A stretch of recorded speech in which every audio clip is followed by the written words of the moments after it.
saludos, porque no veo a nadie que salude hoy día, hoy ya están mudos. Al principio estaban saludando y después se callaron.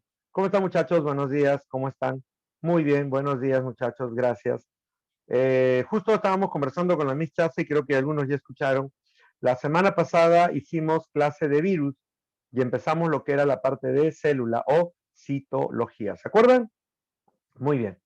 Hablamos de virus y yo necesito que ustedes se centren y entiendan qué es lo que tenemos que tener ya aprendido de virus. Aprendido de virus. ¿Qué es lo que necesitamos aprender de virus? Así que me van a ayudar con esto, muchachos, ¿de acuerdo? Y no se me vayan a esconder cuando les pregunte, porque hay varios por ahí que se me esconden. Vamos. Lo que sabemos de un virus, es que un virus no es un ser vivo. Ya sabemos que no es un ser vivo, porque no tiene ni metabolismo, ni reproducción, ni capacidad de respuesta a un estímulo. Lo que sabemos de un virus es que es una estructura supramolecular. Supramolecular. Díganme, ¿cuáles son las moléculas químicas que forman parte de un virus? ¿Proteínas? Moléculas químicas que forman parte de un virus. Químicamente, ¿qué tiene un virus? ¿Proteínas? Muchachos, ¿fuerte? ¿Proteínas? Proteínas y Ácidos nucleicos. ácidos nucleicos. Muy bien. Proteínas y ácidos nucleicos. Excelente. Proteínas y ácidos nucleicos. Muy bien. Ahora la pregunta es, ¿cuáles son las partes de un virus? Una cosa es la química. Ahora, ¿cuántas partes tiene un virus? ¿Quién me ayuda? ¿Cuántas partes tiene un virus, muchachos? La nucleocápside. Ya. Desmémbrame la nucleocápside. ¿De qué está hecha la nucleocápside? A ver, muchachos, rápido. Cápside y ácido nucleico. Joana, muy bien. Cápside y ácido nucleico. Excelente. Un virus está formado por cápside y ácido nucleico. Algunos llaman a ese ácido nucleico núcleo o genoma viral, que es lo mismo y no hay ningún problema. Punto. El genoma viral o núcleo viral o ácido nucleico, ¿cuál es? Los virus, ¿qué tipo de ácido nucleico tienen?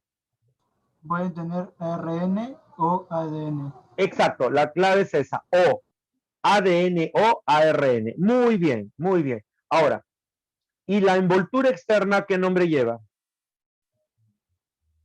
La cubierta externa, ¿qué nombre lleva? Cápside. Cápside, muy bien. ¿Y la cápside está hecha de la unión de qué? Capsómeros. ¿Y qué son los capsómeros? ¿Qué son los capsómeros? Son proteínas, muy bien, son proteínas, muy bien. Entonces, las proteínas forman los capsómeros y la unión de capsómeros forma la cápside. Muy bien, ya tengo la cápside y tengo el ácido nucleico. ¿Cómo llamo a la unión de la cápside con el ácido nucleico? Nucleocápside. Nucleocápside. ¿Con qué otro nombre lo conozco? Tiene varios nombres. Uno es nucleocápside, otro.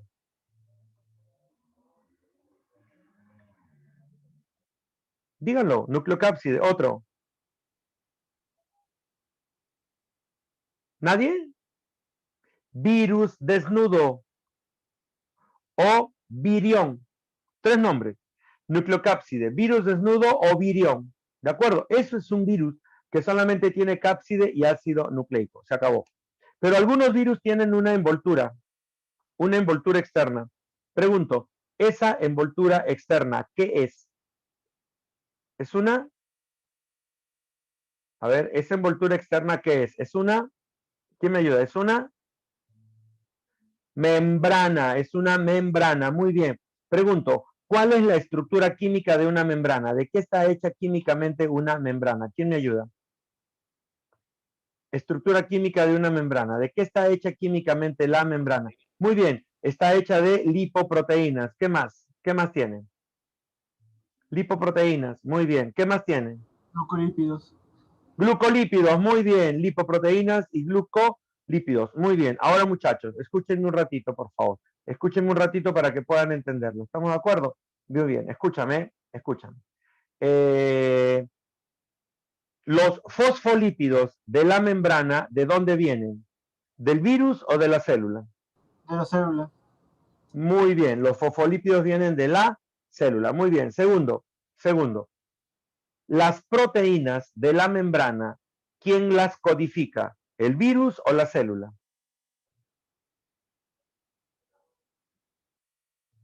Las proteínas de esa membrana, ¿quién las codifica? ¿El virus o la célula? El virus, muy bien. Esas proteínas vienen del virus y el virus las coloca en esa envoltura para identificarse. Es como la marca del virus. Y las glucoproteínas están hacia la parte externa. ¿Quién las produce? ¿El virus o la célula? O sea, ¿quién las codifica? ¿El virus o la célula? No, Joel, no es la célula, no es la célula. Esas glucoproteínas no son de la célula, son del virus, son del virus. Ahora, ¿cómo llamamos a esas glicoproteínas? ¿Qué otro nombre tienen esas glicoproteínas, Joel? ¿Qué otro nombre tienen? Lo dijimos, ¿ah? Estaba en sus diapositivas. ¿Qué otro nombre tienen? Se les llama spikes o peplómeros. Muy bien. Spikes o peplómeros o espículas. Muy bien. Ahora, escúchenme. Solamente tienen que relacionar lo que hicimos. Acuérdense que la envoltura tiene fosfolípidos y tiene proteínas y glucoproteínas que produjo el virus, ¿de acuerdo? El virus lo produjo y las tiene codificadas y son las que identifican al virus. ¿Se acuerdan cuando hablamos del VIH y hablamos del coronavirus? Pregunto, ¿VIH y coronavirus tienen peplómeros o no? Sí. Sí, el VIH tiene dos importantes. ¿Cómo se llaman? A ver, ¿quién me dice los dos peplómeros importantes del VIH? A ver si lo relacionan. ¿Cuáles son esos dos peplómeros del VIH que son importantes? ¿Quién me ayuda? Muchachos, apúrense. Tienen el esquema, lo hemos hecho, lo hicimos la semana pasada con virus, lo tienen como material y no lo pueden estudiar, no me parece justo. ¿Cómo se llaman esos peplómeros del VIH? Le pusimos un nombre, están ahí, les expliqué para qué servían. Si ven la figura del virus del VIH, lo van a poder reconocer. ¿Cómo se llama? No. Los peplómeros que están en la envoltura del virus. GP120, gracias Isaías, muy bien. Y falta el otro. GP120 y la GP41, muy bien. Esa es la respuesta. Esos son los peplómeros. Y eso le permite al virus reconocer a la célula, que en este caso es el linfocito. Por eso es específico. Y por eso es importante las glucoproteínas, porque el virus lo pone ahí para marcar y reconocer a la célula que va a infectar. Eso es lo importante. Y si ustedes recuerdan, cuando hablamos de coronavirus, también tenía peplómeros y no eran los mismos del VIH. Creo que era la proteína M, la proteína S, la proteína E, que identificaban a la célula y permitían que el virus se una a la célula. ¿Se acuerdan de eso? ¿Ya lo tienen? Eso es lo que quiero que entiendan. Entonces ya mira, hemos hablado del virus. Hemos hablado de virus desnudo que tiene cápside y ácido nucleico. Hemos hablado del virus con envoltura. Hemos hablado de los peplómeros y hemos hablado de lo importante que son los peplómeros para el virus. Se acabó.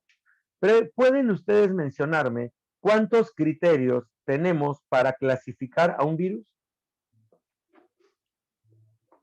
¿Cuántos criterios, muchachos? 4. 4. A ver, ¿cuáles son? Menciónamelos. Según la célula que parasitan. ¿Perdón? Según la célula que parasitan. Ya, según la célula que parasita, tenemos a los virus que atacan a animales, a vegetales, a bacterias y a hongos. Punto. Ya va uno. Según la célula que parasita. Otro. Por su forma. Por su forma. Va 2. Por la forma de la cápside. 3. Con o sin envoltura. Ya, virus desnudos o virus con envoltura. 3. 4. Por el ácido nucleico. Por el ácido nucleico que tengan. Virus ADN y virus ARN. Muy bien. ¿No hay más? Por el tejido que infecte o, por ejemplo, por el órgano que infecta en tu cuerpo. Eso ya es una clasificación más médica. Los dermotrópicos que atacan a la piel, los viscerotrópicos que atacan a las vísceras, los neumotrópicos que atacan al aparato respiratorio, los neurotrópicos que atacan al sistema nervioso, ¿de acuerdo? Entonces ahí tienes por el órgano. Y una última, por la vía de infección, ¿por dónde entran? Hay virus que entran por vía respiratoria, hay virus que entran por vía digestiva, hay virus que entran por contacto directo o hay virus que entran por picadura de artrópodos, en este caso insectos que entran a la célula. ¿De acuerdo? Ahí lo tienes, que insectos que te pican y te inyectan el virus para que te produzca la infección. Ahí tienes el dato, se acabó.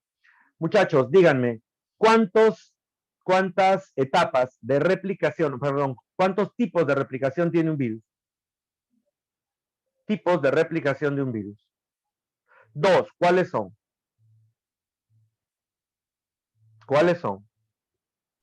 Lítico y lisogénico. Lítico y lisogénico, muy bien, el ciclo lítico y el ciclo lisogénico.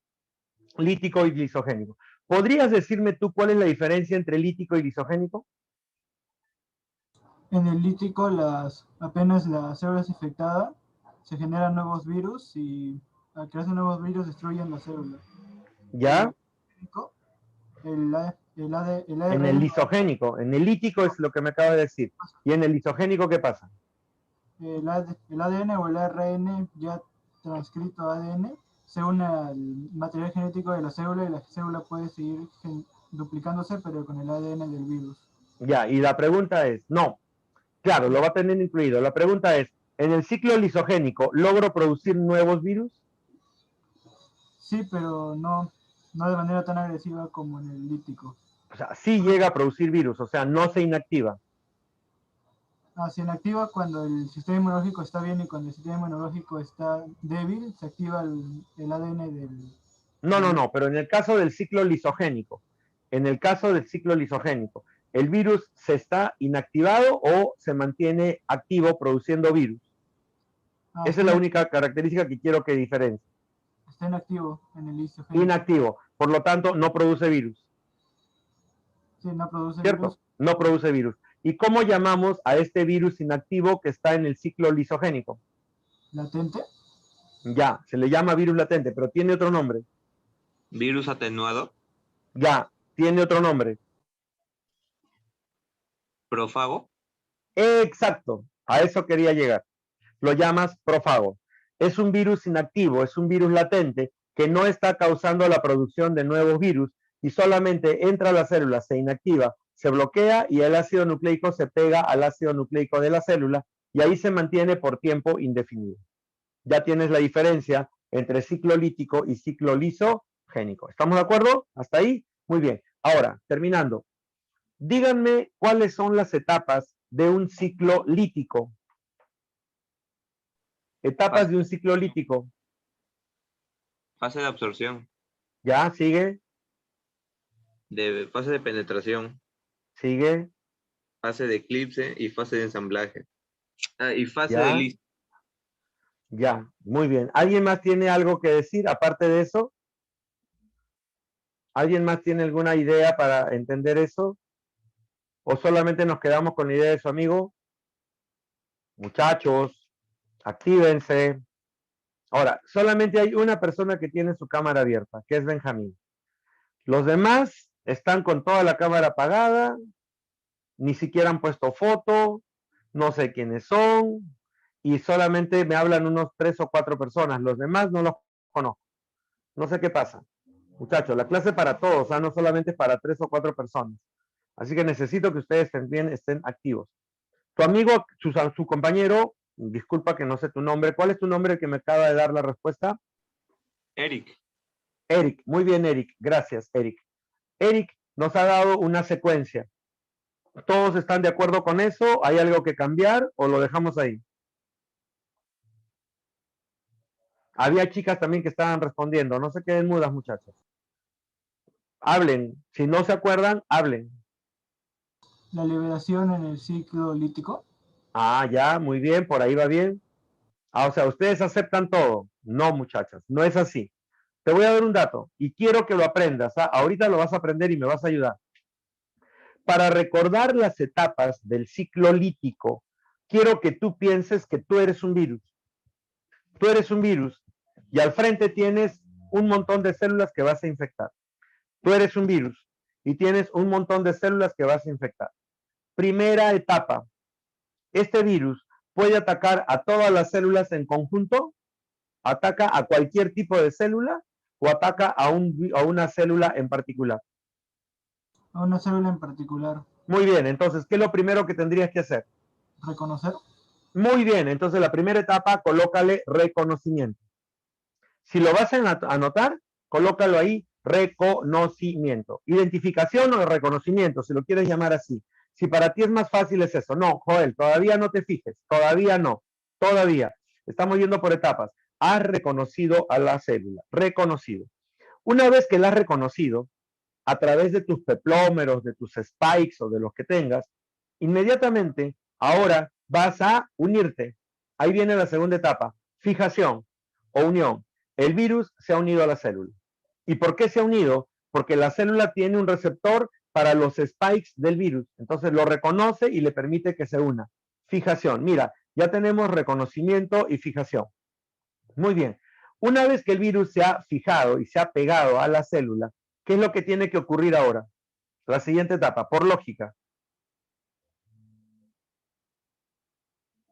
Hablen, muchachos. Inyectar, ya, inyección. Cámbiale de nombre. Penetración, muy bien.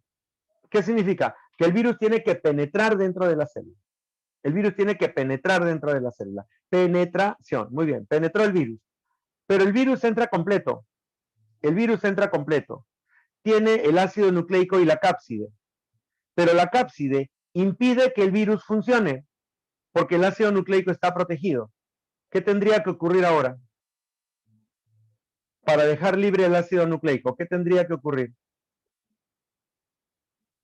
No, antes de eso. Antes. Desnudamiento, gracias Ángel. El virus se tiene que desnudar. ¿Qué significa? Que le estás quitando la cápside y estás dejando libre al ácido nucleico. Mira, reconociste, te fijaste, penetraste, se desnudó el virus. Ahora el virus ya no tiene cápside, ya ha dejado libre al ácido nucleico. Ahora sí, ¿qué viene? Después de que el ácido nucleico ha quedado libre, ahora el ácido nucleico puede funcionar. ¿Qué viene? ¿Qué etapa? La etapa de... Replicación. No, antes, el nombre antes de eso. La etapa de... Síntesis, gracias Joana. Síntesis, vamos a crear, vamos a producir. ¿Qué es lo primero que hace la síntesis? Replica al ácido nucleico. Ahí viene la etapa de replicación. En la síntesis está la replicación del ácido nucleico. Y abajo le puedes colocar otra flechita, síntesis de proteínas. Replicación y síntesis de proteínas. Ahí tienes la etapa de síntesis. Una vez que ya tienes el ácido nucleico y las proteínas, por lógica, ¿qué etapa viene ahora? El ensamblaje, muy bien. Se unen las estructuras del virus formando nuevos virus, ensamblaje. Y por último, cuando ya tengo el virus formado, ¿qué tengo que hacer? Liberar. Liberar, y se acabó el ciclo. La liberación tiene dos opciones. O destruyes a la célula para liberar al virus, o la célula le regala su envoltura y el virus va saliendo con su envoltura de a poquitos. Entonces, si te fijas, la lógica te hace entender que primero tienes que reconocer, que luego tienes que fijarte, luego tienes que penetrar, luego tienes que desnudar al virus. Una vez que tienes el ácido nucleico libre, entras a la síntesis. Primero sintetizas el ácido nucleico, o que es una replicación del ácido nucleico, y luego sintetizas proteínas. Luego ensamblas creando nuevos virus y por último terminas liberando a los virus. Punto. Ahí lo tienes. Esa secuencia es básica. Ahora, en algunas preguntas obvian algunos pasos, lo obvian. Pero si tú te acuerdas de la secuencia, tú sabes que si sacan una secuencia, tú puedes saltarte a la siguiente, allá. Entonces ya sabes la secuencia y puedes llegar hacia la producción de un nuevo virus. No te olvides de eso. Recuerda, te lo vuelvo a repetir.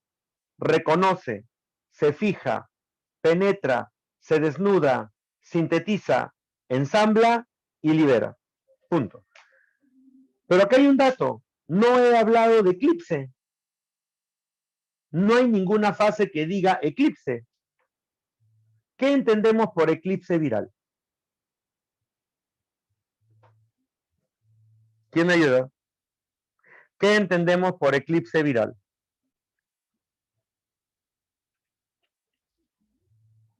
A ver, ¿quién me dice que es un eclipse? En términos básicos, ¿ah? ¿Quién me ayuda? Muchachos, algunos dijeron eclipse, se supone que lo han tenido que entender. ¿Qué es un eclipse? No necesariamente, no necesariamente. Ya, te lo voy a poner rápido porque tenemos que avanzar. Escúchame, escúchame por favor, escúchame. Mira, reconoce, se fija, penetra, se desnuda, se sintetiza, se ensambla, se libera. En las primeras etapas, mientras se adhiere, reconoce, se adhiere, se desnuda, ¿de acuerdo? En esas tres etapas hay virus, porque estoy viendo el virus. Pero a partir de la etapa de desnudamiento, y en la etapa de síntesis, no hay virus. No hay virus, porque el virus ya está desarmado. Le sacaste la cápside y el ácido nucleico está por el otro lado, o sea, está desarmado. No hay virus como virus, está desarmado. Y recién vuelve a reaparecer en el ensamblaje y en la liberación. O sea, ¿qué significa? Hay virus, desaparece y vuelve a aparecer. Por eso le llamaron la fase de eclipse, porque hay luna, la luna desaparece y vuelve a aparecer. ¿Estamos de acuerdo? Entonces, ¿cuál de todas las etapas abarca la etapa de eclipse? ¿Cuál o cuáles de todas las etapas que te he dado abarca la etapa de eclipse? ¿Quién me ayuda? Ya durante la síntesis y el desnudamiento. Muy bien, Edward. Desnudamiento y síntesis. Muy bien, Edward. Desnudamiento y síntesis. Esa es justamente la fase de eclipse. Ahora, ¿qué significa fase de eclipse? Que en esa fase no hay virus. No vas a encontrar el virus. Imagínate que tú eres un epidemiólogo que está buscando el origen de una enfermedad y sabes que es un virus y vas y empiezas a tomar muestras y justo tomas las muestras en la etapa de eclipse. ¿Podrás encontrar la respuesta? ¿Podrás encontrar al virus en esa etapa? No. Por eso lo llaman etapa de eclipse. Y eso pasa cuando vas a investigar una enfermedad. El epidemiólogo es un biólogo que se encarga de descubrir cuáles son los orígenes de las enfermedades. En el caso de la microbiología, hay virólogos, epidemiólogos, o sea, personas que estudian los virus y que buscan la causa de las enfermedades. Le indican que en una zona del territorio del Perú hay un rebrote de una enfermedad viral. Y le dicen, por favor, vaya y traiga las muestras porque tenemos que verificar que está apareciendo de nuevo el virus. Se va con tan mala suerte que empieza a tomar justamente las muestras en las etapas de eclipse, cuando el virus no existe. No vas a encontrar virus porque no está el virus formado. Por eso es que a veces hay que entender qué significa esto de la etapa de eclipse. Creo que sí, ahora sí, ya quedó más claro. Sí, porque ya me he dado cuenta que algunos cuando les pido las etapas me mencionan a eclipse dentro de las etapas de la replicación. No, la eclipse es una fase donde considera al desnudamiento y a la síntesis, porque son las etapas en las cuales no hay virus formado. El virus está deformado, creo que, o desarmado, mejor dicho, desarmado. Punto. Creo que ahora sí con eso ya tienen bastante. Les ha ayudado el repaso porque han recordado y algunos han respondido y se han percatado de que hay algunas cositas que están ahí. Esto pasa cuando te van a sacar la prueba de COVID. En realidad sí, ¿sabes por qué? Porque cuando te hacen la prueba molecular, están buscando al ácido nucleico del virus y es mucho más efectivo porque el ácido nucleico puede estar en tu cuerpo. En cambio, cuando te hacen la prueba rápida, solamente buscan si el virus está o hay anticuerpos contra el virus y a veces puedes dar un falso negativo sin darte cuenta, porque puedes estar dando, o un falso positivo, porque puedes estar dando positivo para cualquier otro virus que ha entrado a tu cuerpo y entonces te da un falso diagnóstico. Eso sí se da. Bien, para terminar esto, hablamos de priones, que no les voy a volver a repetir porque los priones es solamente para que lo lean. Los priones son proteínas que desnaturalizan o desarman a otra proteína, desestabilizando su función y destruyéndola. ¿De acuerdo? No la matan directamente, sino que le cambian la estructura y la proteína se desarma. Esto ocurre en las proteínas de membranas de las neuronas. Por eso los priones atacan generalmente a tejido nervioso. ¿De acuerdo? Punto. Luego les hablé acerca de VIH y de coronavirus con las características que ustedes ya deben manejar. Punto. No más. Eso es virus y creo que sirvió. ¿Sirvió o no sirvió? ¿Qué opinan ustedes? ¿Sirvió el repaso? Sí, porque ya han aclarado algunas cosas, ¿cierto? Ya ahora ya entienden un poquito mejor ciertas cosas. La próxima semana hago lo mismo con la clase que voy a hacer ahora y con la clase que les voy a dejar, que también deberían recordarlo. Ahora vamos a ir avanzando y les voy a ir preguntando también, ¿de acuerdo? Es para que repasen, muchachos. No es para que ustedes se queden sentados esperando que el profe les cuente todo. Tienen que leerlo. Bien, espérate, déjame ver. Aquí está. Aquí lo tengo. Voy a compartir la diapositiva de la semana pasada, que es la semana de célula, y estuvimos hablando de citología. Si mal no recuerdo, con ustedes hablamos de citología, hablamos de la historia. Historia no la voy a tocar porque la puedes leer sin ningún problema. Lo que sí voy a tocar ahorita es la teoría celular. A partir de la teoría celular hacia adelante, vamos a trabajar. Muy bien. La teoría celular fue propuesta por Sladen y Schwann aproximadamente entre 1838 y 1839. Ellos, recopilando toda la información que otros biólogos habían estado descubriendo acerca de las células, empezaron básicamente a armar una teoría donde recalcaban que todos los seres vivos estaban formados por células. Todos los seres vivos estaban formados por células. Recuerda que Matthias Sladen fue botánico y Theodor Schwann fue zoólogo. Sladen en 1838, Schwann en 1839, plantearon cada uno por su lado que todo ser vivo estaba formado por una unidad estructural llamada célula. ¿De acuerdo? Muy bien.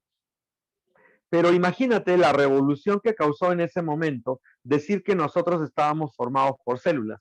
Claro, que las prácticas y los experimentos que se siguieron haciendo ratificaron esto, porque empezaron a hacer cortes de tejido, empezaron a ver células y todo lo demás. Ya, esto se confirmó. Bien, más o menos en 1855, Rudolf Virchow viene y completa la teoría celular diciendo, toda célula procede de otra célula. ¿De acuerdo? Y posteriormente, más o menos en el año de 1900, 1910, ¿de acuerdo?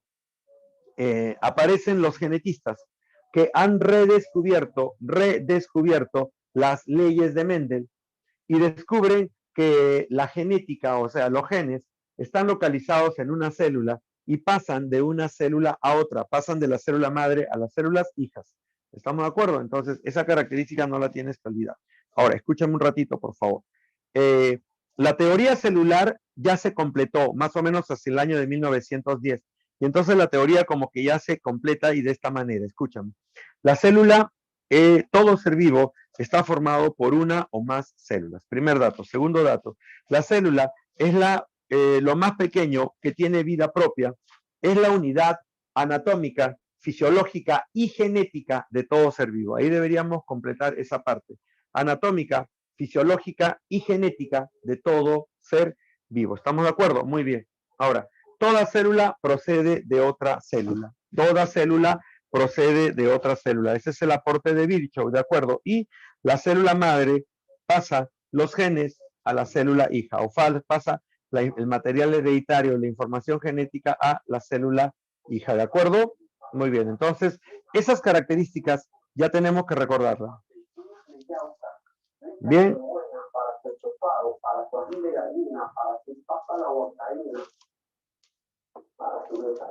Muy bien, ahí tenemos el dato, muchachos, ¿de acuerdo? Muy bien, ahora sigamos. Para estudiar mejor a la célula, vamos a dividir a la célula en tres partes básicas: membrana, citoplasma y núcleo. La membrana delimita a la célula, ¿de acuerdo? Y separa el espacio interno del espacio externo. El citoplasma es una solución coloidal que va a contener a diferentes organelas subcelulares que producen funciones que mantienen viva a la célula. Y el núcleo contiene al ADN, que es el material genético que va a permitir que la célula funcione adecuadamente. Entonces, ahí tienes las tres partes, muchachos, ¿de acuerdo? Membrana, citoplasma, núcleo, y el citoplasma tiene las organelas. La forma celular. La forma de una célula está determinada por las 3 dimensiones, porque la célula es una estructura tridimensional. Entonces, tú tienes largo, ancho y alto. Son 3 dimensiones que vamos a encontrar en una célula. ¿Estamos de acuerdo? Muy bien. La forma de la célula depende también de su función y de cómo se relaciona con el medio ambiente o cómo se relaciona con su entorno. Ahora, en base a esto, yo quiero que tú pienses que hay 4 tipos de formas celulares. 4 tipos de formas celulares básicas. ¿Cuáles son? Primero, tienes a las células planas. Células planas. Si tú dibujas una célula plana, vas a dibujar una dimensión más corta y 2 dimensiones más largas. Y cuando formas la estructura, formas una célula plana. Una célula isodiamétrica son las que tienen sus 3 dimensiones iguales. Las células isodiamétricas tienen sus 3 dimensiones iguales. Y las células alargadas tienen una dimensión más larga y otras 2 más cortas. Bien, ahora, las células proteiformes son células proteiformes que van a tener formas diferentes, o sea, formas cambiantes. No van a tener formas específicas, sino formas cambiantes. ¿De acuerdo? Muy bien. Ahora, mira esto. Dentro de este cuadro hay diferentes formas celulares. Necesito que las identifiques. Por ejemplo, ¿dónde encontrarías una célula plana? Estás viendo ahí, hay una célula endotelial. Esa célula endotelial es la que forma parte de los endotelios. ¿Qué son los endotelios? Son las capas de células que recubren a los vasos sanguíneos por la parte interna. Están formados por una sola capa de células planas, células endoteliales. ¿De acuerdo? Luego, células isodiamétricas, como por ejemplo el glóbulo rojo, el glóbulo blanco, los adipocitos, ¿de acuerdo? Las células neuronales, las células óseas, son básicamente células isodiamétricas, ¿de acuerdo? Muy bien. Y también tenemos a las células alargadas. ¿Quiénes son las células alargadas? Tienes a la célula muscular, tienes al enterocito y tienes también a las células de los bastones que forman parte de la retina de los ojos. Y células amorfas, tienes por ejemplo al amebocito y a las células pigmentarias que tienen formas diferentes, totalmente formas diferentes, que van cambiando de forma también dependiendo de su necesidad. Entonces, ahí tienen, muchachos, las formas celulares. Cuando hablamos del tamaño celular, hay células macroscópicas y hay células microscópicas. Las macroscópicas son las que yo puedo ver a simple vista. Y ahí tenemos, por ejemplo, el huevo de aves y el huevo de reptiles, que las vemos a simple vista sin necesidad de ningún tipo de instrumento. Pero posteriormente, cuando se inventó el microscopio, ¿de acuerdo? El microscopio permitió ver estructuras cada vez más pequeñas,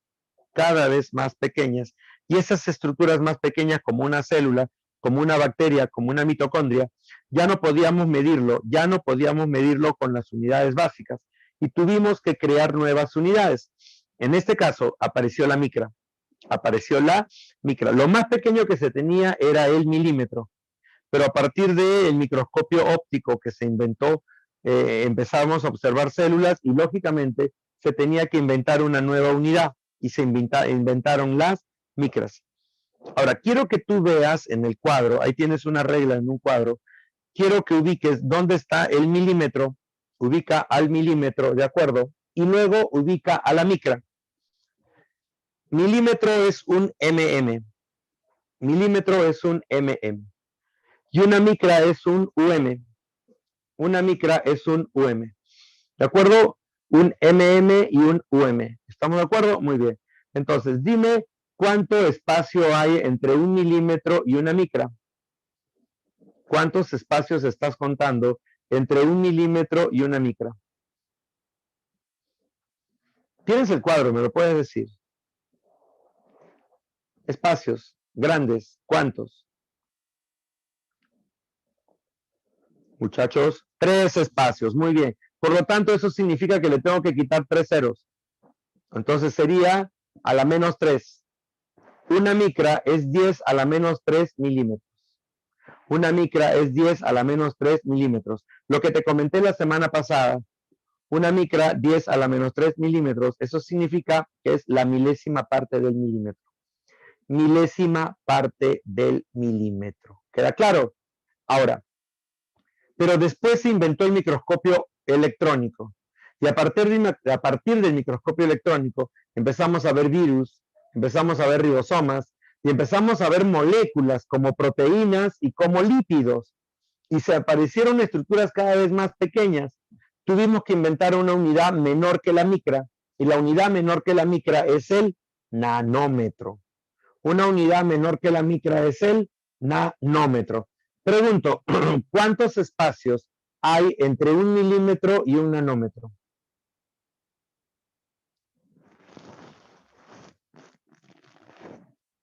¿Cuántos espacios hay entre 1 milímetro y 1 nanómetro? 6. Entonces, ¿cuántos ceros le vamos a quitar? 6. Entonces sería a la menos 6 por 10 a la menos 6. Entonces 10 a la menos 6 viene a ser la millonésima parte del milímetro. El nanómetro es la millonésima parte del milímetro. Y creo que con eso ya están entendiendo la situación. Estas son las unidades que se utilizan para poder entender las medidas de estas estructuras. ¿De acuerdo?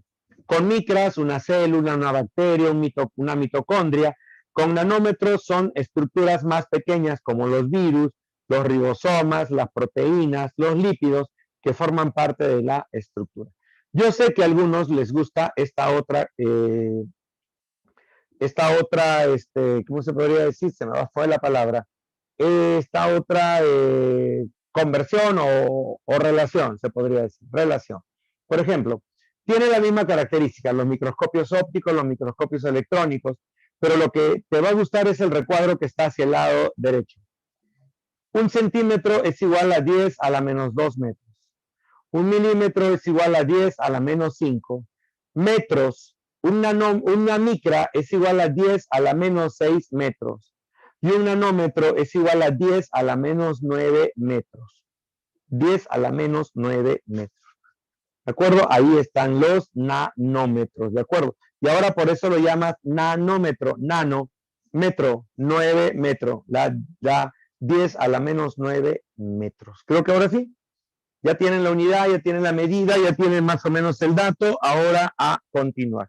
Muy bien, ya tengo forma y tamaño. Muy bien. En la naturaleza hay dos tipos de células, la célula procariota y la célula eucariota. La procariota no tiene membrana nuclear, no tiene un núcleo y es las más simples. En cambio, las eucariotas tienen membrana nuclear y son células mucho más elaboradas. Dentro de estas células eucariotas, vamos a tomar como referencia dos células importantes. ¿Cuáles son estas dos células importantes? La célula vegetal y la célula animal. ¿De acuerdo? Y acá tenemos unas pequeñas diferencias entre célula procariota y eucariota. La procariota tiene su material genético libre en el citoplasma porque no tiene carioteca, no tiene membrana nuclear. ¿De acuerdo? La célula procariota presenta básicamente una sola organela, una única organela, que son los ribosomas, una única organela. Y la célula procariota representa la estructura de casi todas, mejor dicho, de todas las bacterias que encontramos en el mundo. Bien, en cambio, la célula eucariota tiene su material genético rodeado de una membrana llamada carioteca, formando el núcleo. Tiene una gran cantidad de organelas libres en el citoplasma y es el tipo de célula que presenta la mayoría de seres vivos de la naturaleza. La mayoría. Después de las bacterias, todas las demás células son células eucariotas. Punto. Acá tenemos algunas diferencias entre la célula animal y la célula vegetal. La célula animal no tiene forma, fíjate, tiene vacuolas pequeñas, tiene centriolos, no tiene cloroplastos. La célula eucariota vegetal, ¿de acuerdo? Tiene una forma definida porque tiene una pared celular que la define, tiene una gran vacuola central, tiene cloroplastos, ¿de acuerdo? Tiene cloroplastos y no tiene centriolos. Bien, bien muchachos. Ahora empezamos a hablar de la célula procariota. Célula procariota. La célula procariota. Ahí tienes un póster, como quien dice, esto es lo que vamos a trabajar, como para que te des una idea general de lo que vamos a ver dentro de una bacteria. ¿De acuerdo? Muy bien, entonces, dentro de la célula procariota vamos a encontrar esto. Aquí está. Ahora, acá yo necesito que anotes. Esto sí, te lo tengo que dictar y te lo tengo que anotar. Y necesito que lo tengas, porque más adelante te lo voy a preguntar. Y necesito que me ayudes con esto. ¿De acuerdo? Bien. Yo te voy a dictar las características que identifican a la célula procariota. Características que identifican a la célula procariota. ¿De acuerdo? Características. ¿Cuáles son? Empezamos. Anota, célula procariota.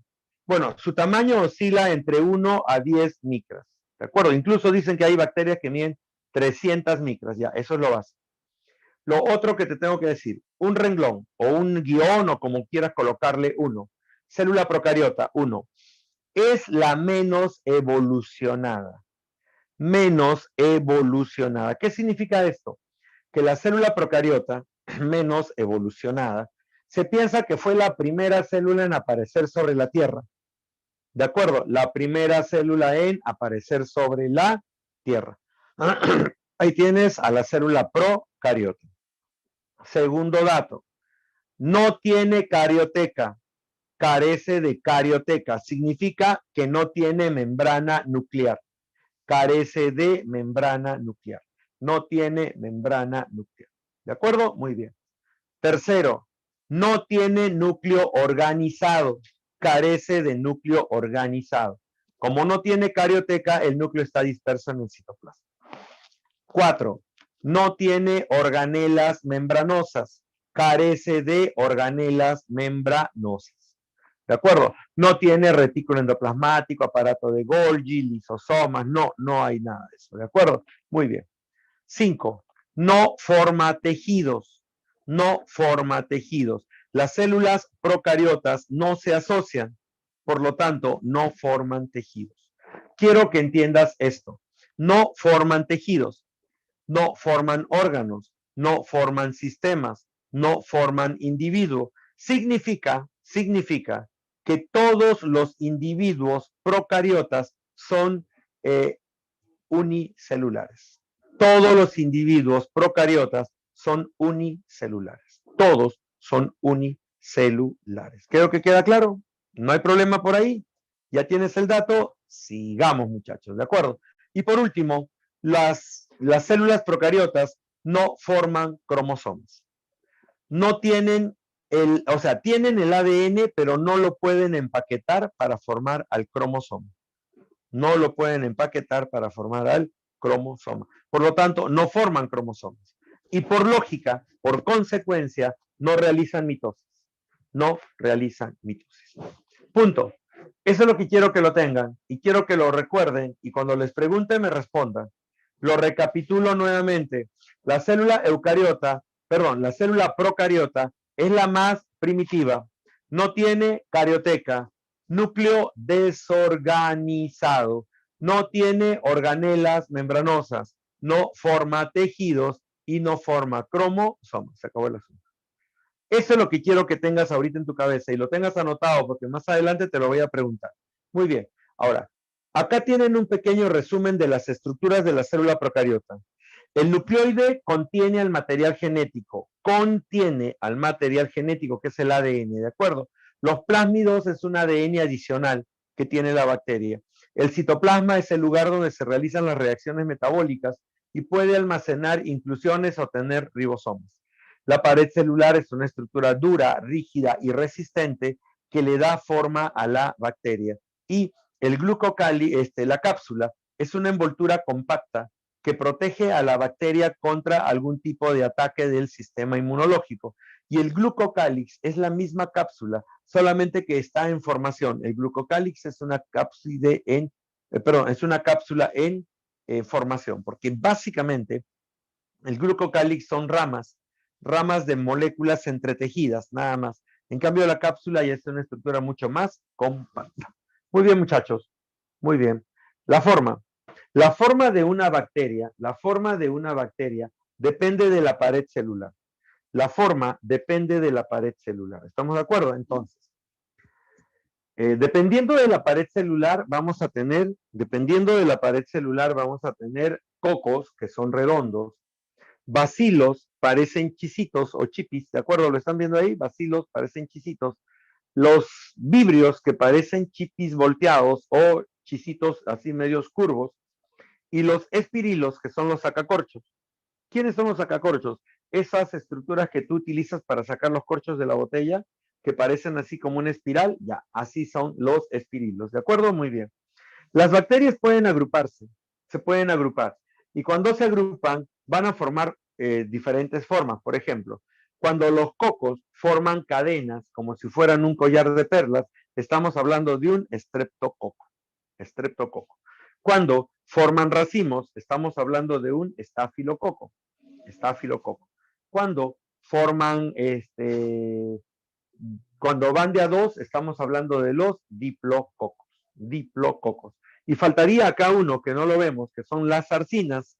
Sarcinas o tetradas cuando van de a 4. Sarcinas o tetradas cuando van de 4. Los bacilos, lo único que llegan a formar son estreptobacilos, nada más. Los estreptobacilos son cadenas largas de bacilos que van asociados uno al lado del otro. Ahí lo tienen, muchachos. Cocos, bacilos, vibrios y espirilos. Cocos, bacilos, vibrios y espirilos. Vas a tener estreptococos, estafilococos y diplococos, y vas a tener a los estreptobacilos. Nada más. Se acabó el asunto. Muy bien. Si te piden hacer un esquema de una bacteria, lo tienes acá. Anda de adentro hacia afuera. Adentro, ¿qué tienes? Tienes el ADN formando al nucleoide. O sea, el nucleoide es una zona del citoplasma donde voy a encontrar ADN. Una zona del citoplasma donde voy a encontrar ADN. ¿Estamos de acuerdo? Muy bien. Luego voy a tener el citoplasma rodeando al nucleoide. Citoplasma rodeando al nucleoide. Luego voy a tener una pared, una membrana rodeando al citoplasma. Sobre la membrana está la pared, sobre la pared está la cápsula, y hacia afuera podemos encontrar algunas estructuras como, por ejemplo, los flagelos. Flagelos que le permiten movimiento a la bacteria. Muy bien, muchachos. Ahora vamos a ir de adentro hacia afuera, describiendo las partes de una bacteria. Lo primero que te voy a hablar es el nucleoide. El nucleoide es una zona del citoplasma. Escúchalo bien, ¿eh? Es una zona del citoplasma, donde está el ADN bacteriano, donde voy a encontrar al ADN bacteriano. ¿De acuerdo? El nucleoide no es el ADN, es una zona, un espacio de la bacteria, ¿de acuerdo? ¿Dónde está localizado el ADN bacteriano? ¿De acuerdo? ¿Cómo es el ADN bacteriano? El ADN bacteriano es una sola molécula de ADN circular y desnudo. Una sola molécula de ADN circular y desnudo. ¿De acuerdo? Repito, una sola molécula de ADN circular desnudo. ¿De acuerdo? ¿Por qué lo llamo desnudo? Lo llamo desnudo porque no está asociado a proteínas histonas. Lo llamo desnudo porque no está asociado a proteínas histonas. ¿Queda claro? Entonces, el nucleoide es el espacio del citoplasma donde está el ADN, y el ADN bacteriano es único, circular y desnudo porque no tiene histonas. Punto. Además del nucleoide, encontramos el plásmido. ¿Qué es el plásmido? El plásmido es un ADN adicional. Un ADN adicional. Este ADN adicional solamente lo vamos a encontrar en bacterias patógenas que causan infección. Bacterias patógenas que causan infecciones. ¿Estamos de acuerdo? Entonces, este plásmido causa infecciones y es un ADN adicional. La bacteria puede regalar su plásmido a otra bacteria, sí. Una bacteria se encuentra con otra bacteria y a través del pelo o pili sexual duplica al plásmido y le pasa la copia y le está regalando nueva información. Bacterias que han ganado plásmidos se han vuelto bacterias patógenas que pueden causar enfermedades. unidades. ¿Estamos de acuerdo hasta ahí? Punto. Ahora, el citoplasma. El citoplasma es lo que está rodeando al nucleoide, ¿de acuerdo? Es el espacio interno de la bacteria. Este citoplasma es una sustancia coloidal que contiene lípidos, proteínas, agua, sales, gases y todo lo que la célula necesita. Pero es también el lugar donde vamos a encontrar la única organela bacteriana, que es el ribosoma, la única organela, y vamos a encontrar sustancias de almacenamiento que la bacteria almacena para su propio beneficio. Por ejemplo, los ribosomas son corpúsculos sin membrana, formados por ARN y proteínas. Tienen un 35% de proteínas y un 65% de ARN ribosoma. El ribosoma sirve o es útil para la síntesis de proteínas. Ayuda a la formación de proteínas. Se ha encontrado dentro de la bacteria, a los polisomas o a los polirribosomas. ¿Qué son? Son varios ribosomas unidos a un solo ARN mensajero. Esto lo hacen para poder sintetizar más rápidamente las proteínas. Para eso sirve, para sintetizar más rápidamente proteínas. ¿De acuerdo? Muy bien. Ahora, el número de ribosomas en una célula procariota depende de la función y el estado en el cual se encuentre la bacteria.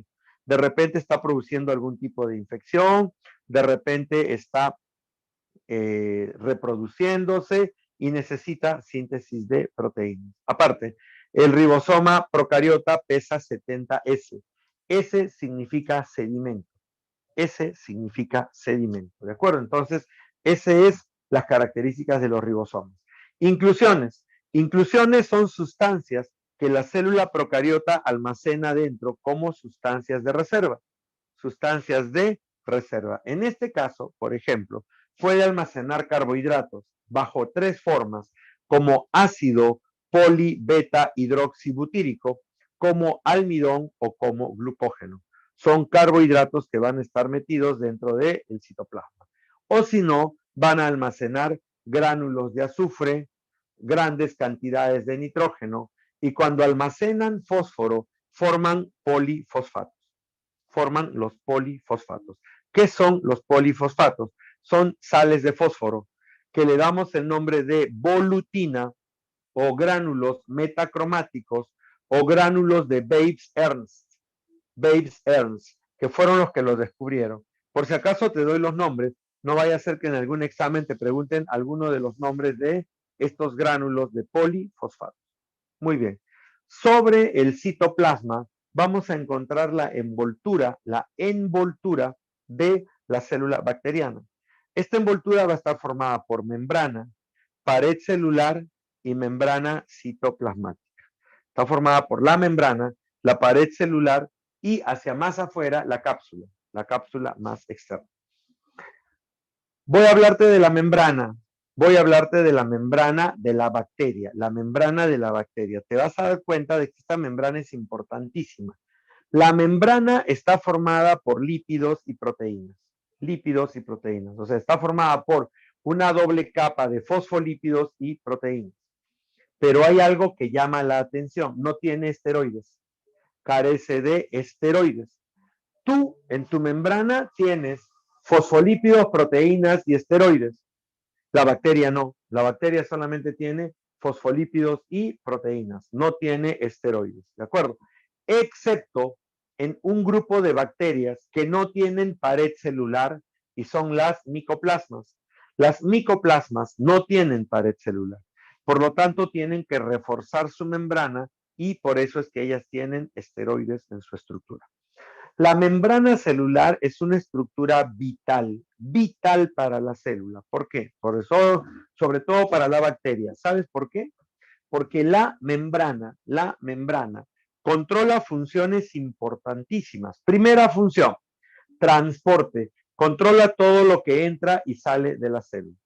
Segunda función, tiene enzimas para duplicar al ADN y tiene enzimas para la síntesis de la pared celular y de lípidos. Mira, después tiene enzimas que actúan para generar energía, como la mitocondria, o sea, la membrana puede producir básicamente síntesis de ATP igual que una mitocondria. Y por último, interviene en la secreción de proteínas, ayuda a secretar proteínas. Mira lo importante, controla la división celular y controla el metabolismo. La membrana permite reproducir a la bacteria y metabolizar, generar energía. Si yo destruyo a la membrana, la célula se muere, porque no va a poder hacer ninguno de esos procesos que te acabo de mencionar.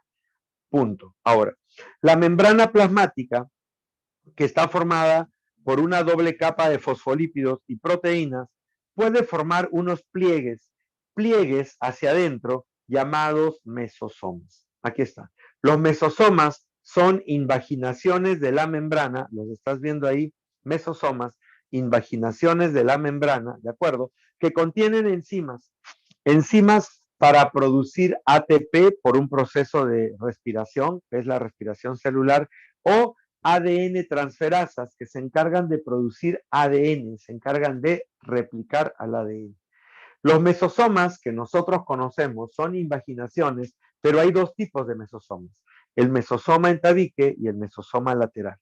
El mesosoma en tabique, el tabique, escúchalo bien, mesosoma en tabique, sujeta al ADN, no lo deja libre, lo sujeta, lo duplica, y es el punto donde la célula va a empezar a dividirse en dos.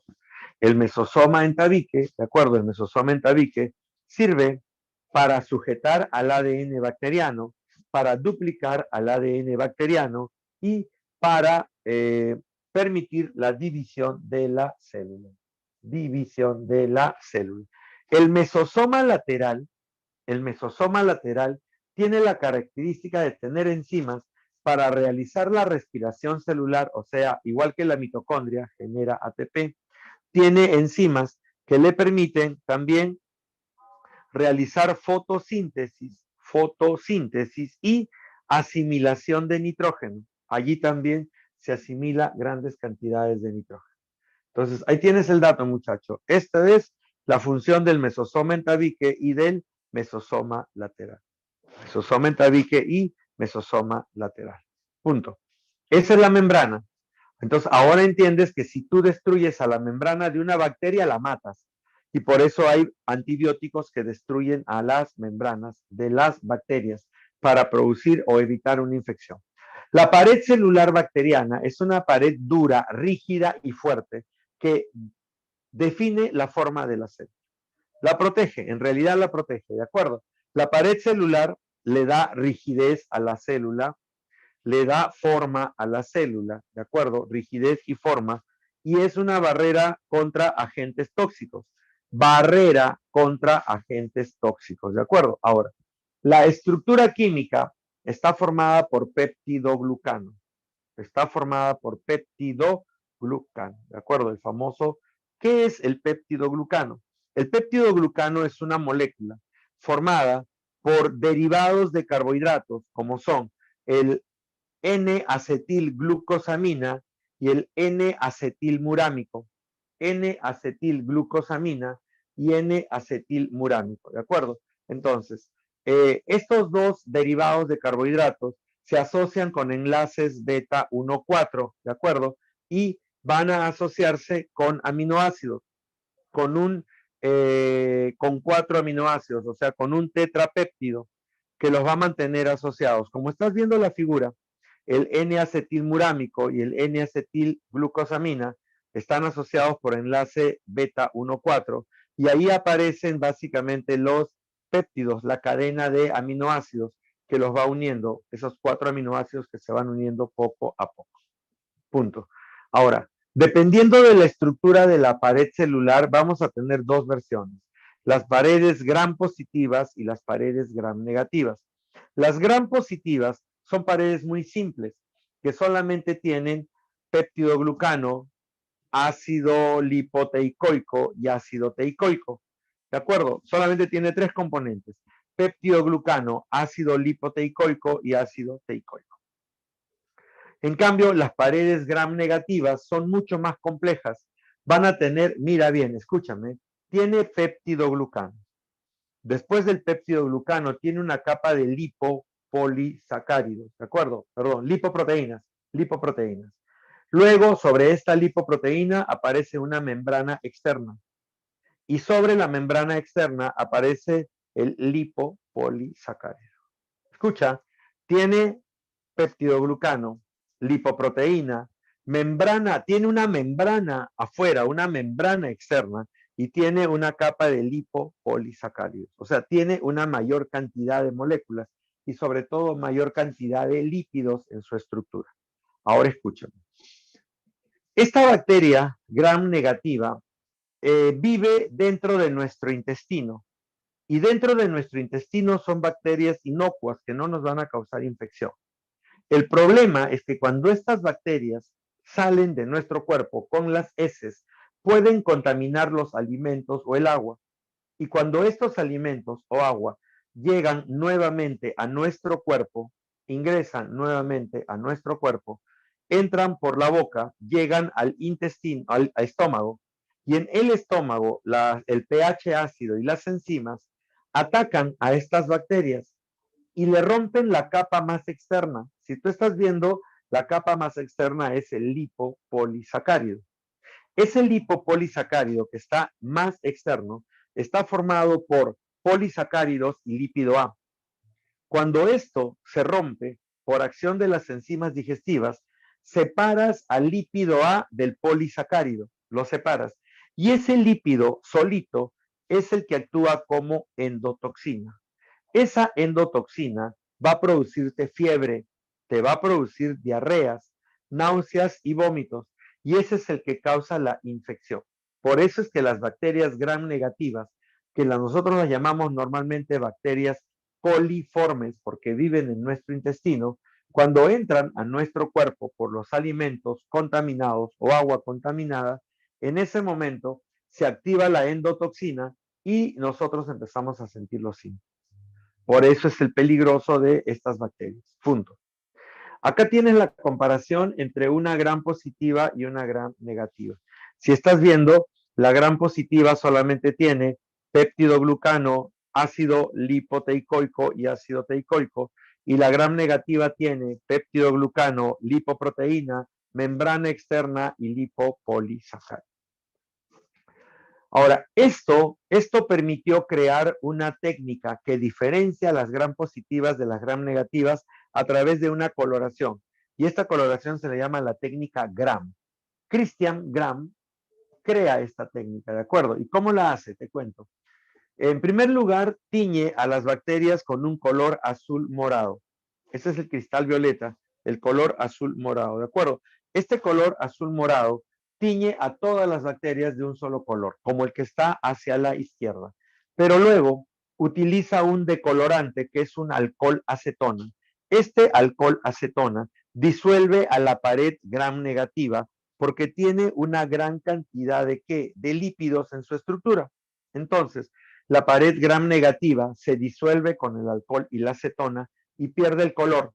Y ahora tenemos bacterias moradas, que son las gram positivas, y bacterias sin color, que son las gram negativas. Para poder verlas al microscopio, tenemos que colorearlas. Entonces, Gram utiliza safranina. La safranina es un pigmento de color rojo, que cuando lo agrega, las bacterias sin color la atrapan. Entonces, ahora ya tenemos dos bacterias. Las bacterias que se tiñen de morado y las bacterias que se tiñen de rojo, como las estás viendo acá en la diapositiva. Las de morado son las gram positivas y las de rojo son las gram negativas. Y ahí tienes el dato. Esa es la forma. Y para eso sirve la técnica Gram. La técnica de coloración Gram se basa en la estructura química de la pared celular y las diferencia en dos grandes grupos, gram positivas y gram negativas. Ahora, sobre la pared celular aparece la cápsula. La cápsula es una estructura solamente de bacterias patógenas que causan infecciones o enfermedades. La cápsula está formada por carbohidratos, solo por carbohidratos. Lo produce la bacteria a partir de carbohidratos. Te doy un dato. Nosotros en la boca tenemos un grupo de bacterias que se llama Streptococcus mutans. Estas bacterias, que son los Streptococcus mutans, utilizan el carbohidrato que tú has dejado en tu boca porque no te has lavado la boca después de comer. Si no te la puedes lavar, por lo menos enjuágala. Anda al baño, no tienes cepillo, no tienes una pasta de dientes, enjuágatela. Enjuágate la boca para tratar de eliminar la mayor cantidad de restos. ¿Por qué? Porque estos carbohidratos le permiten a este Streptococcus generar una cápsula y con esa cápsula se pega a tu diente. Y al pegarse a tu diente va a crear lo que nosotros llamamos la placa dental. Placa dental, ¿de acuerdo? Ese es el sarro dental o placa dental que nosotros tenemos. ¿Estamos de acuerdo? Y eso es lo que produce las caries. Ahora, hay otras cápsulas mucho más elaboradas. Por ejemplo, el Streptococcus pyogenes es una bacteria que produce pus cuando entra a nuestra piel o a nuestro cuerpo. Pero ¿por qué produce pus y por qué no lo destruye el sistema inmune? Fácil, porque tiene una cápsula con ácido hialurónico. Y el ácido hialurónico forma parte del tejido conectivo. Es como si estuvieras, pues, camuflado, como si estuvieras disfrazado, como si fueras una célula del tejido conectivo y lógicamente no te van a destruir porque tiene ácido hialurónico que forma parte de tu tejido conectivo. Punto. Hay otro que es la Neisseria meningitidis que ataca a las meninges. Cuando ataca a las meninges, produce una infección que puede causar la muerte. Pero ¿por qué no la destruye el sistema inmune? Porque tiene en su membrana o en su cápsula ácido ciálico. Y este ácido ciálico lo camufla y lo coloca como si fuera parte del tejido propio de estas meninges, que son capas que protegen al sistema nervioso central. Esas son las cápsulas. Adicionales a las cápsulas aparecen dos estructuras, los pilis y los flagelos. Los pilis, como lo estás viendo ahí, son estructuras, son tubitos cortos, numerosos, cortos, huecos y numerosos, ¿de acuerdo? Son tubos cortos, huecos y numerosos que están alrededor de toda la bacteria. Ahora, estos pilis, de acuerdo a su función, llevan dos nombres. Al pili lo vas a llamar fimbria, escúchame bien, lo vas a llamar fimbria cuando permite que la bacteria se adhiera o se pegue a una superficie. O sea, cuando utiliza a estos pilis para adherirse a una superficie, llámalo fimbria, ¿de acuerdo? Pero cuando lo utilizas para intercambiar material genético, o sea, para intercambiar plásmido entre una bacteria y otra bacteria, lo vas a llamar pilisexual. Pilisexual. ¿Estamos? El pilisexual es cuando intercambia el plásmido a través de un proceso llamado conjugación y la fimbria es el mismo pili, pero que le permite a la bacteria pegarse o adherirse a una superficie. Ahí tienes el pili y la fimbria, ¿de acuerdo? Muy bien. El flagelo, en cambio, el flagelo bacteriano, es una estructura larga y filamentosa, formada por una sola proteína llamada flagelina, ¿de acuerdo? Una sola proteína llamada flagelina. Ahora, esta proteína o este flagelo le sirve como locomoción, para moverse, ¿de acuerdo? Para desplazarse. Ahora escúchame. Las bacterias, de acuerdo a la cantidad de flagelos que tengan, van a poder clasificarse en los grupos que estás viendo acá. Monotrica, cuando tiene un solo flagelo. Anfitrica, cuando tiene flagelos hacia ambos lados. Lofotrica, cuando tiene un mechón de flagelos hacia un lado. Y peritrica, cuando tiene flagelos a todo alrededor de la bacteria. Están viendo el esquema y están viendo la microfotografía para que se den cuenta que estas bacterias son reales. O sea, a mí no las inventé.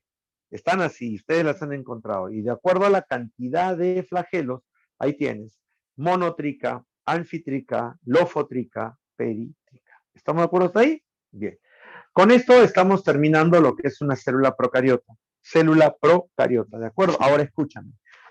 Antes de terminar la célula procariota, vamos a dar algunas, se podría decir, algunos resúmenes básicos, ¿de acuerdo? Algunos resúmenes básicos que nos permitan a nosotros ya tener fijo las características de la célula procariota. Por ejemplo, podríamos decir, si yo te preguntara, ¿cómo es el núcleo de una célula procariota? Si tú lees lo que dice acá en el cuadrito, dice, sin membrana y tiene un solo cromosoma circular. El núcleo no tiene membrana y tiene un solo cromosoma circular. ¿Tiene ADN extracromosómico? Sí. Ese ADN extracromosómico se le llama plásmido. ¿Tiene organelas en su citoplasma? No. Carece de organelas citoplasmáticas. Su membrana citoplasmática tiene muchas funciones. Síntesis de síntesis de ATP, fotosíntesis, síntesis del ADN, o sea, una gran cantidad de funciones. Su pared celular es una capa rígida de peptidoglucano. Esteroles no tienen esteroides en su membrana, excepto los micoplasmas, que sí lo tienen. Y tienen ribosomas, sí. Los ribosomas son estructuras pequeñas de 70S que se localizan en el citoplasma y sirven para la síntesis proteica. Ahí tienes un resumen chiquitito. Acá hay un dato más que también te puede servir. Las células procariotas tienen su material genético disperso en el citoplasma, por lo tanto no tiene núcleo celular. Organelas. La célula procariota no tiene organelas, carece de organelas. La única que vamos a encontrar es el ribosoma. Y organismos. Todas las células procariotas son bacterias. Todas las células procariotas son bacterias. Esto me permite hacerles una pregunta. ¿Cuántos reinos biológicos manejan ustedes actualmente? ¿Cuántos reinos biológicos me pueden indicar ustedes? 5. ¿Me podrían mencionar cuáles son? A ver, menciónenme los 5 reinos que conocen, a ver si me ayudan. Monera, animal, plantas, fungi y protista. Muy bien, muy bien. Son, bueno, o eran 5 reinos. Eran 5 reinos. ¿Por qué te digo eran? Porque ya no son 5 reinos, ahora son 6. ¿Y por qué no hablaste, Eric? ¿Por qué no hablaste, Eric? ¿Sabías que son 6 y te quedas callado? Sí, pues no vale. No. Sabes perder tiempo. Ya, Eric, son 6. ¿Cuáles son? Eric, ¿cuáles son? Y no te vayas, Eric, ¿ah? Así que no te escondas. Eric, ¿cuáles son? ¿Cómo que no lo sé, Eric? No te pases. Así no vale, pues, así no se juega, así no vale. Así no es, pues, Eric. Te cuento, ya les ayudo. Para no, ¿cómo que vótelo? No, hay que enseñarle más bien cómo votarlo. Se les enseña. Y lo importante es que son honestos al decir no sé. Y cuando uno ya lo aprende, no. Isaías, ¿qué me estás hablando? Isaías, ¿por qué te das? Isaías, ¿qué me has escrito? Isaías. Ya pues, Isaías, no te escondas. ¿Estás, Isaías, ahí? Sí, profe. A ver, Isaías, ¿qué me habías escrito? Las arqueobacterias.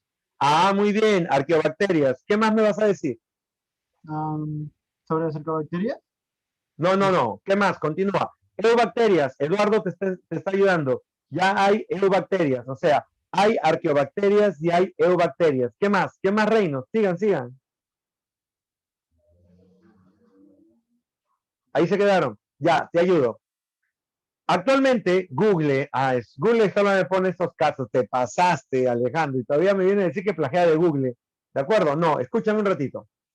Antiguamente se consideraban 5 reinos, como ustedes lo dijeron: Monera, protista, fungi, planta, animalia. En ese orden, ¿ah?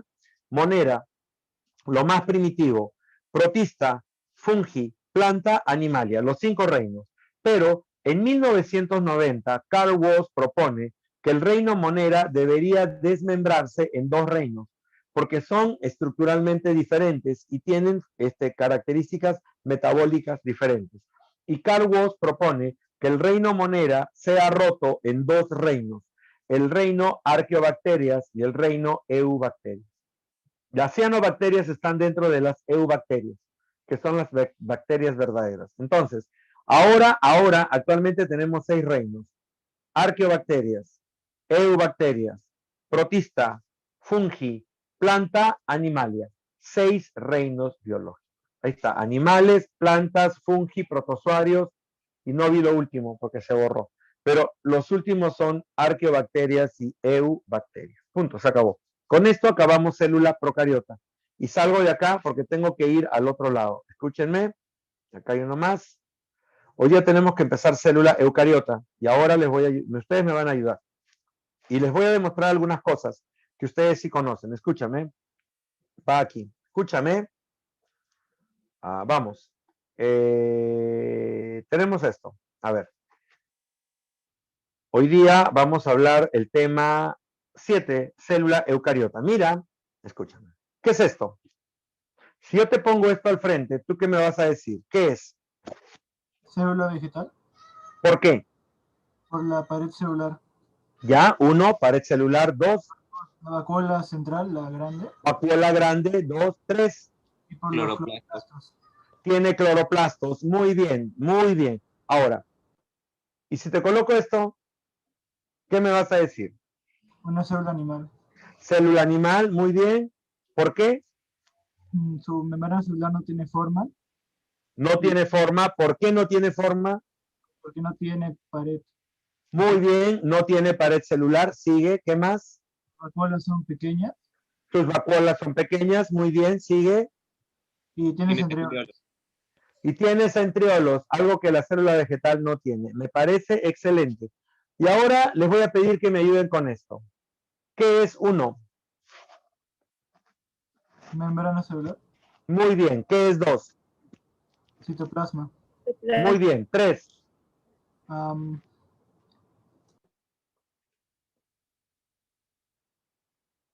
3. Retículo endoplasmático rugoso. Muy bien, muy bien. 4. Retículo endoplasmático liso. 5. Es un citoplasma, pero está dentro de la. No, 5. 5. Núcleo, muy bien, Eric. Núcleo, 6. Nucleolo. Nucleolo, 7. Mitocondrias. No, 7, 7, 7. Ribosoma. Ribosoma, 8. Mitocondria. Mitocondria, 9. Lisosoma. Lisosoma, sí, puede ser, 10. Aparato de Golgi. Aparato de Golgi, 11. Peroxisoma. No, 11. Vacuolas. Vacuola, muy bien, 12. ah,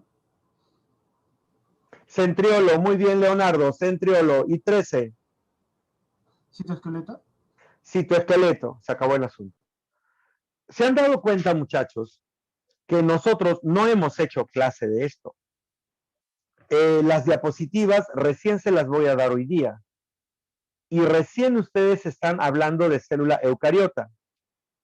Y no han visto, o por lo menos no hemos trabajado esa parte.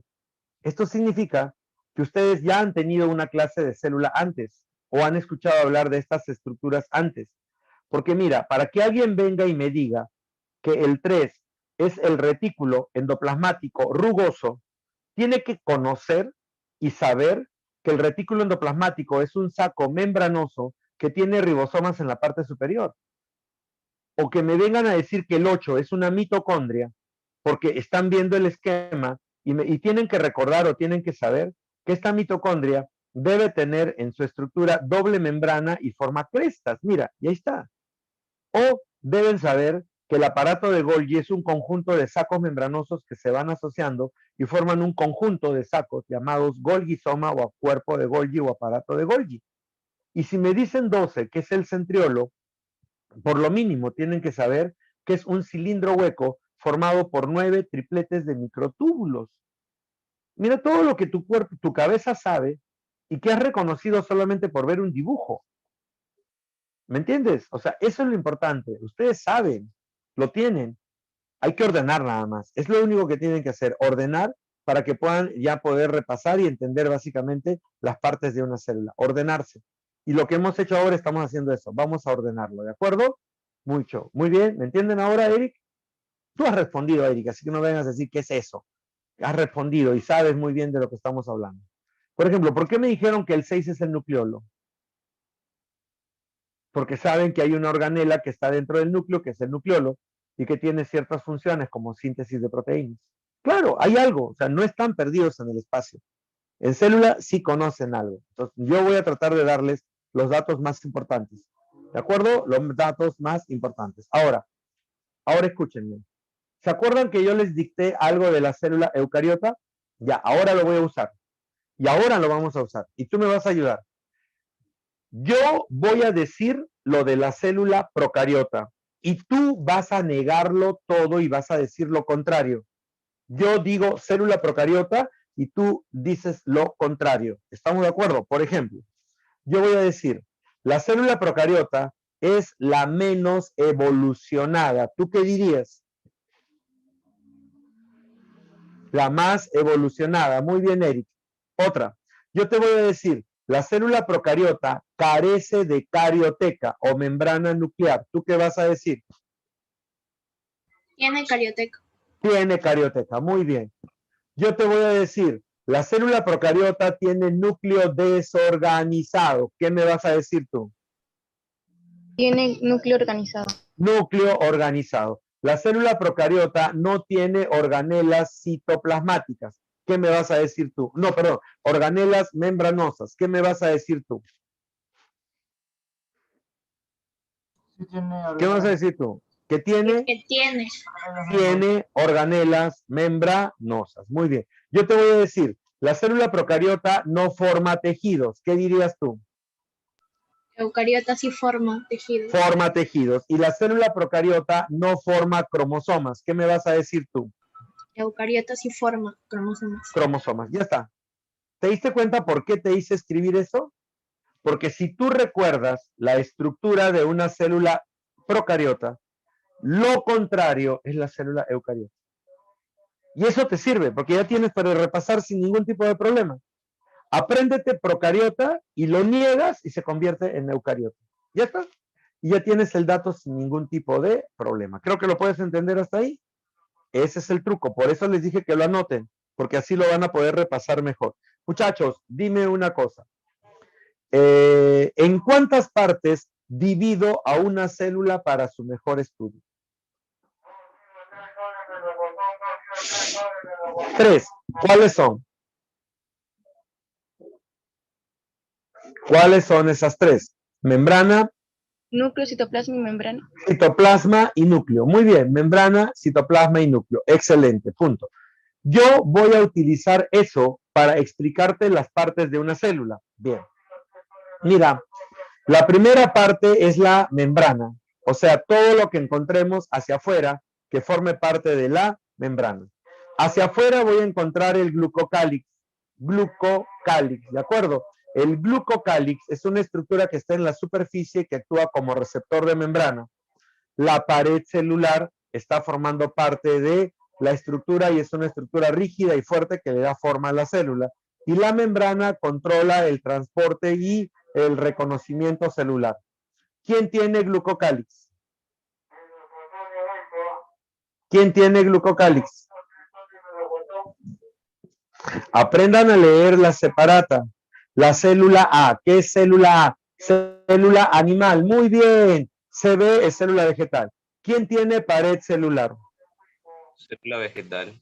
Exacto, la célula vegetal. ¿Y quién tiene membrana celular? Ambos. Ambos, muy bien. Entonces, ahí tienes el dato. Célula animal, célula vegetal, y ahí tienes las estructuras que las diferencian a nivel de membrana, Ahora me voy al citoplasma.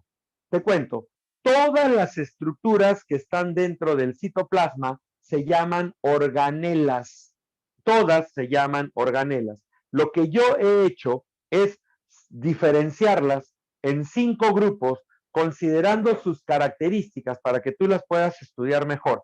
Pero todas son organelas, todas, ¿de acuerdo? Muy bien. Dentro del citoplasma, yo voy a encontrar primero, por ejemplo, el sistema endomembranoso. ¿Qué dice el sistema endomembranoso? Son sacos membranosos, o sea, son estructuras que están formadas solamente por membranas, pura membrana. ¿Quiénes son? La carioteca, el retículo endoplasmático y el aparato de Golgi. Carioteca, retículo endoplasmático y aparato de Golgi. Pregunto, ¿hay alguna diferencia entre el sistema endomembranoso animal y vegetal o son iguales? ¿Qué opinan ustedes? Son iguales, muy bien, porque los dos tienen las mismas características. Excelente. Ahora me voy a un grupo de organelas que tienen doble membrana, o sea, son estructuras que van a tener una membrana interna y una membrana externa. Allí tenemos a las mitocondrias, que son las encargadas de generar ATP. ¿Quién tiene mitocondrias? ¿Quién Los tiene dos. mitocondrias? No, ambos, muy bien, ambos, excelente. Ahora, en cambio, hay un grupo que se llama plastidios. Los plastidios tienen doble membrana, pero se diferencian por los colores que almacenan. Tenemos la clorofila que le da el color verde y que permite la fotosíntesis. Los cloroplastos, que tienen colores diferentes, ¿de acuerdo? Diferentes del verde. Y los leucoplastos, que no tienen color, pero que almacenan moléculas orgánicas. La pregunta es, ¿quién tiene los plastidios? Solo la célula vegetal. Punto, se acabó. Mira ahora, vamos con los citosomas. ¿Qué son los citosomas? Son vacuolas que salen del aparato de Golgi, pero que se diferencian por el tipo de por el tipo de enzimas que tengan. Se van a diferenciar por el tipo de enzimas que vayan a presentar. ¿Estamos de acuerdo? Entonces, de acuerdo a las enzimas, los lisosomas son los que tienen enzimas digestivas que ayudan a la digestión celular. ¿Quién tiene lisosomas? La célula animal, muy bien. Los peroxisomas tienen enzimas que destruyen al agua oxigenada, rompen y destruyen al agua oxigenada para evitar la muerte de la célula. ¿Quién tiene peroxisomas? Ambas, muy bien. Y los glioxisomas son los que van a presentar enzimas que van a transformar los lípidos a carbohidratos. Lípidos a carbohidratos. ¿Quién tiene glioxisomas? La célula vegetal. Se acabó el asunto. Las vacuolas también son estructuras formadas por una sola membrana que no contienen enzimas. Pueden tener cualquier cosa menos enzimas. Pueden tener agua, pueden tener gases, pueden tener proteínas, pueden tener desechos, ¿de acuerdo? Cualquier tipo de secreción, pero menos enzimas. Estos son las vacuolas y también están en ambas células. ¿Y a quiénes llamamos organoides? ¿Quiénes son los organoides? Son estructuras que no tienen membrana, son asociaciones supramoleculares. Supramoleculares. ¿Qué significa esto de supramolecular? Que están formados por dos macromoléculas. Están formados por dos macromoléculas. ¿De acuerdo? Entonces, ¿quiénes son estas estructuras supramoleculares sin membrana? Sin membrana. Tienes a los ribosomas, que están formados por ARN y proteínas. ¿Quién tiene ribosomas? Ambos, muy bien. Y los centriolos, que están formados por microtúbulos, son cilindros huecos formados por microtúbulos que van a servir para la formación del uso acromático. ¿Quién tiene centriolos? Célula animal. Se acabó el asunto. Como te dije, todas son organelas. Lo único que he hecho yo es crear un grupo de acuerdo a las características. Por ejemplo, te puede venir una pregunta que te diga, ¿cuál es la organela con doble membrana que se encarga de realizar fotosíntesis? Organela con doble membrana que se encarga de realizar fotosíntesis. ¿Qué marcarías tú? ¿Qué marcarías tú? No. Organela que se encarga de realizar fotosíntesis. La fotosíntesis la hace el cloroplasto y lo tiene, claro, es un plastidio que es el cloroplasto y lo encuentras dentro de la célula vegetal. Si yo te preguntara, ¿cuál es la organela que tiene enzimas para la digestión celular? Organelas que tiene enzimas para la digestión celular. ¿Qué marcarías? Lisosomas, muy bien. ¿Cuál es la organela que no tiene membrana y que se encarga de la síntesis proteica? Ya está, ya lo tienes, ¿lo entiendes? Entonces, estás entendiendo lo que te he dicho. Yo lo he clasificado así porque te estoy dando ya las características que te van a ayudar a repasar, pero en los exámenes te van a venir como si fuera todos organelas. Todos los llaman organelas. Terminamos. ¿Qué es lo último que tendríamos que ver? Aquí sería el núcleo. A nivel de núcleo voy a encontrar la carioteca, voy a encontrar la cromatina y voy a encontrar el nucleolo. La carioteca es la membrana nuclear. La cromatina es el material genético que está formado por ADN y proteínas, y el nucleolo está formado por estructuras que son ARN, ADN y proteínas y que forman ribosomas. Con respecto al núcleo, ¿hay diferencia entre célula animal y célula vegetal? ¿Sí o no? ¿Qué opinan ustedes? A nivel de núcleo, ¿hay diferencia entre célula animal y célula vegetal? No, son iguales, ¿cierto? Entonces estamos viendo que a nivel de núcleo las dos estructuras son iguales, ¿de acuerdo? Entonces no hay diferencia a nivel de célula, ¿de acuerdo? No hay diferencia a nivel de célula animal y célula vegetal. ¿Estamos de acuerdo? Los núcleos son iguales. ¿Estamos de acuerdo hasta ahí? Muy bien, muchachos. Entonces, esto es lo que teníamos que trabajar hoy día de célula. Ya se los compartí. Ya tenemos el dato. Ahora, ustedes tienen estas diapositivas, ya se las han enviado, así que no me pueden decir que no, porque ya las tienen. La MIS ya se encargó de repartirlas. Ahora, ¿qué viene después? La próxima semana vamos a hablar del glucocálix. Acá están las funciones, acá está la pared celular con su estructura y sus modificaciones. Está la membrana, entérense, léanlo, que la membrana animal no es igual que la membrana vegetal. Tienen diferencias y necesito que las aprendan. ¿Qué más? El modelo de la membrana, que es el mosaico fluido. Están viendo las funciones, para qué sirve la membrana, y los transportes. Transporte pasivo y transporte activo a través de la membrana, ¿de acuerdo? Transporte pasivo, transporte activo. Estamos hablando de la difusión, estamos hablando de la osmosis, estamos hablando del transporte activo, que es la bomba de sodio-potasio, ¿de acuerdo? Estamos hablando del transporte de grandes moléculas como la endocitosis. Hay 3 tipos de endocitosis, ¿ah? Fagocitosis, pinocitosis y endocitosis mediada por receptores. Léanlo. Y por último, la exocitosis, cuando la célula secreta sustancias hacia afuera, o si no, la transcitosis, ¿de acuerdo? La transcitosis, que es básicamente transcitosis, que es básicamente cuando las moléculas transitan a través de la célula, transitan y pasan de un lado a otro. Esto es básicamente lo que tienen ustedes para repasar. Ahí tienen el dato, se lo estamos dando anticipado para que lo puedan repasar. Y justo, muchachos, hemos terminado. Poquito, en realidad, porque antes les he dejado más cosas. Es poquito. Y repasen, ¿ah? Y no no se vayan a esconder como se están escondiendo hoy día, muchachos. Se esconden ahí y no quieren salir. Así que la próxima semana voy a empezar a llamarlos por lista, van a ver. Ahora sí, muchachos, terminamos. Lo hicimos, ustedes me han ayudado, han estado trabajando en el camino, han anotado cosas importantes, ya saben diferenciar célula procariota de célula eucariota, eso es importante. Ya saben diferenciarlo y repásenlo, por favor.